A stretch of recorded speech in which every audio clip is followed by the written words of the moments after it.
Okay, next with decimals, we have to review how to divide decimals. A couple things. First, the first number goes inside the division box. If there is a decimal in the outside number, move it to the right so the outside number becomes a whole number. Move the decimal on the inside number the same amount of spaces and in the same direction. Bring the decimal straight up into the answer, bring down zeros until it divides evenly or repeats. All right, so first, the first number goes inside the division box. The outside or the other number goes on the other side, or outside, excuse me. If there's a decimal on the outside number, you're going to move it to the right until it becomes a whole number. So it's going to go over once to make this a 12.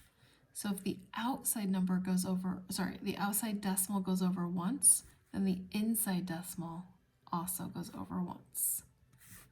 And then straight up. So really what we're doing is we're taking 12 into 368.4.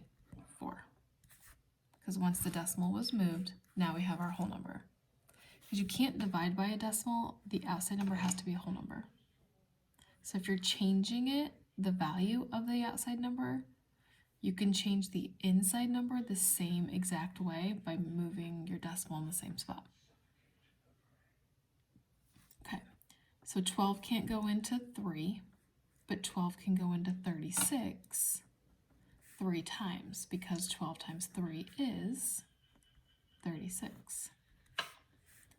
Subtract, you get a 0. After you subtract, you bring one number down. 12 can't go into 8, so you put a 0 at the top. And since it can't go in, you're going to bring down the 4. And 12 goes into 84. 7 times. 7 times 2 is 14. So, yep, 84. And we're out of numbers, and we got a 0. So this is your final answer. All right, first number you see goes inside the division box. We have a number or a decimal on the outside number, so we have to move it over. This time we're going to move it over twice because we have to get it all the way to the right, so 0.25 becomes a whole number. If the outside number goes over twice, the inside number goes over twice. So now we're taking whole number 25 into 771.6. All right, 25 can't go into 7, but 25 can go into 75 3 times. 25 can go into 77 3 times because it's 75. Subtract, bring down.